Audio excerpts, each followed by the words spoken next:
Citizens speak out as people courageously gather to call for government reforms that bring greater democracy and human rights. Their voices can be heard in countries such as Azerbaijan, Bahrain, Belarus, Egypt, Georgia, Greece, Kuwait, Lebanon, Libya, Nepal, Mexico, Pakistan, Palestine, Peru, Spain, Syria, and Yemen.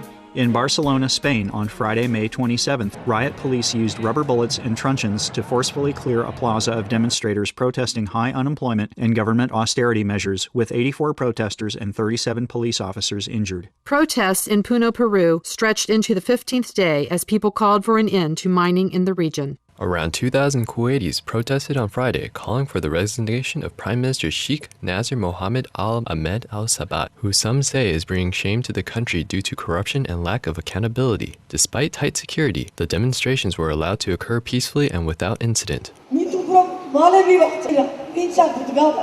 Georgian Member of Parliament Giya Tsagareishvili of the Free Democrats Party urged the government to investigate the disappearance of around 10 people, including leading minority party figures, who had been involved in protests over the past week but are not appearing on hospital or police arrest lists.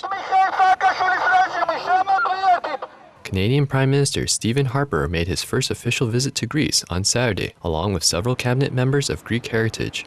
During the visit, he expressed his confidence that Prime Minister George Papandreou will be able to handle the country's debt crisis, despite citizens' protests against austerity measures designed to help stabilize the economy.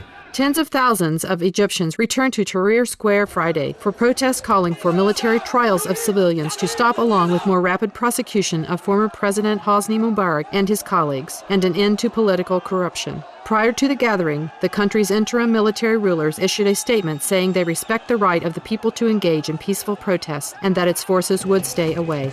An Egyptian court fined former President Hosni Mubarak, former Prime Minister Ahmed Nazif, and former Interior Minister Habib El Adal a total of $90 million for ordering the shutdown of the nation's internet and telephone services during pro-reform protests during January. As U.S. Secretary of State Hillary Clinton visited Pakistan this past week to mend ties, a spokesperson for Pakistan's foreign ministry stated that the visit had helped to clear misconceptions between their countries, with Secretary Clinton affirming her respect for Pakistan's sovereignty, as she indicated that the concerns of the Pakistani people would be conveyed to the U.S. government. Bahraini protesters called for an end to the rule of King Hamad bin Isa al Khalifa and the immediate release of pro-reform activists, while security forces used tear gas and concussion bombs to disperse the demonstration. U.S. President Barack Obama on Friday spoke out strongly against the recent jailing in Belarus of two former presidential candidates, stating that it was a step back in democracy for the country.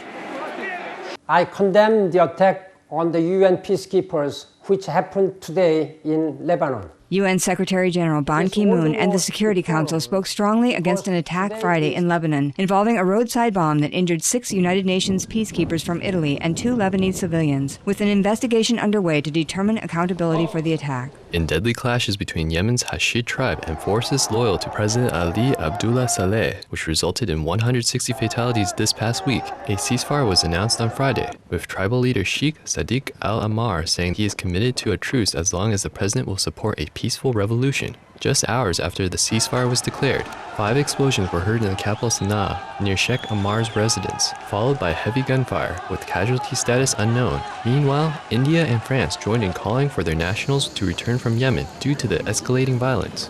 The Syrian National Organization for Human Rights Group stated that the number of protesters killed by security forces on Friday rose from 8 to 13. Meanwhile, hundreds of citizens in Dara rallied in outrage on Saturday as they learned of the brutal torture and death of a 13-year-old boy who had been missing for a month, with relatives who were also detained by government forces soon after the boy's body was returned. Powerful explosions in the early hours of Saturday rocked Libya's capital, Tripoli, as the North Atlantic Treaty Organization, or NATO, continued its airstrike campaign a day after leaders at the G8 summit joined a growing international call for Colonel Muammar Gaddafi to step down. Meanwhile, in Nepal, the Constitution Assembly was unable to reach consensus by a Saturday midnight closing day to create a new permanent constitution, which protesters have been urging to help further the country's peace process.